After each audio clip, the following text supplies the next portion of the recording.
अंतर्राष्ट्रीय योग दिवस पर जबलपुर में कई आयोजन किए गए। भारतीय जनता पार्टी महिला मोर्चा द्वारा कोरोना के इस काल में ऑनलाइन योगा का आयोजन किया गया। इस आयोजन में जाने माने योगाचार्य यशवंत चितले द्वारा योग के आसन बताए गए। प्रख्यात योग गुरु के बताए आसनों का मोर्चे की महिलाओं ने अनुसरण भी किया। योगाचार्य चितले का कहना था कि योग कोरोना जैसी बीमारी से बचाव में मदद करता है और लोगों को बेहतर स्वास्थ्य के लिए इसे अपनी दैनिक दिनचर्या का हिस्सा बनाना होगा। और जब श्वास छोड़ते हैं तो श्वास छोड़ते हुए धीरे धीरे श्वास बाहर जाता है। ये फेफड़े हमारे अब इसको हम बाहर भी रोक के रखते हैं। बाह्य ऊपर इसको कहते हैं। जब बाहर श्वास को रोकते हैं तो ये फेफड़े और अंदर आ जाते हैं, अंदर तक खिंचाते हैं। फिर हमने अपने फेफड़ों को खोला, अपनी श्वास लिया, इसको पूरा कहते हैं। हाथ कान के पास होना और मुंह खुला रखिए जिससे और हवा बाहर निकल सकती है। और फिर से कपाल भाती करके बनता है। बार बार पेट अंदर देखिए कैसे खिंचान आती है, पेटों के पास खिंचान आती है। दर्द आता होगा कुछ लोगों को जिनको आदत नहीं है उनको आपके फेफड़े अच्छी तरीके से तो 40 बार 60 बार 40 बार इसका कुछ कारण होना चाहिए। तो हमारे शास्त्रों में लिखा है नाभि ग्रंथि वीरु पुष्टे शतवार चुका है। नाभि को वीर के तरफ कम से कम 100 बार लेनी चाहिए। उधर यम्मा भयम पत्ता जठराग्नि विमत है। उधर की व्याधियां दूर जाएगी और जठराग्नि।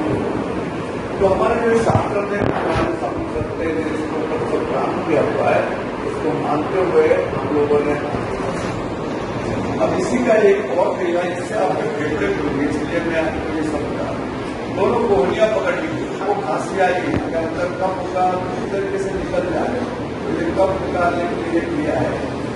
चलिए फिर से दोनों हाथ पीछे कर लीजिए। कम से कम 4 बंद कर एक नासिका पर और एक नासिका से अभी जो क्रिया थी वो थोड़ी जल्दी जल्दी कीजिए। अब बिल्कुल धीरे धीरे करना। एक नासिका से श्वास लीजिए, लंबी श्वास लीजिए, पूरी श्वास न लीजिए। अपने श्वास को रोकने की क्रिया से हमारा जो रक्त है उसकी शुद्धि हो रही है, ऑक्सीजन बाहर निकल रहा है, छोड़ रहा है। अब श्वास को बाहर कर दीजिए, पूरी श्वास बाहर, पूरी श्वास को बाहर कर दीजिए। कोरोना की शिकायत चल रही है लोगों को, कोरोना डर रहे हम लोग। मगर शिकायत क्या है तो हमारे शरीर के अंदर कफ जमता है और श्वास लेते नहीं बनता। तो इसलिए हमने श्वास की क्रिया करना है और कफ कैसे बाहर निकालना चाहिए इस तरीके से हमने विधि आज जो पहले अभी बताई। ये कफ बाहर निकाला जाए किसी कोई कहता है सूंठ लो, हल्दी लो, ये तो ठीक है आयुर्वेदिक दवाई है।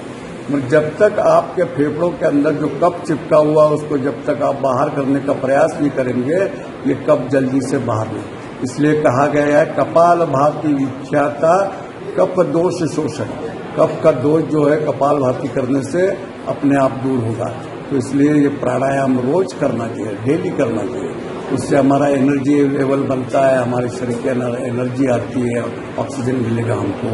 और इसलिए प्राणायाम करना चाहिए और हाथ पैरों को खिंचान देने से वहां पर खून बहेगा। खून के साथ आखिर ऑक्सीजन कैसे मिलेगा? खून द्वारा ही पैरों तक पहुंचेगा। तो उसके सब जॉइंट्स को ऑक्सीजन पहुंचेगा और उससे हमारे शरीर के दर्द दूर होने में मदद मिलेगी। और जब शरीर पुष्टा अहम पुष्टा, शरीर अगर हम ठीक रहेगा तो हमारा मन ठीक रहेगा, स्वास्थ्य ठीक रहेगा। इसलिए इसको करना चाहिए। शुभ नाम बताएं। यशवंत चितले। अभी मुझे योग रत्न पुरस्कार मिला मुंबई में। अपने आसपास की हर छोटी बड़ी खबर देखने के लिए हमारे चैनल पुलिस ब्यूरोक्रेट्स न्यूज को बेल आइकन दबाकर सब्सक्राइब करें, जिससे आपको हर खबर समय से मिलती रहे। अधिक जानकारी के लिए हमसे संपर्क करें। हमारे कॉन्टैक्ट नंबर हैं 9039011886 एवं 9770229999।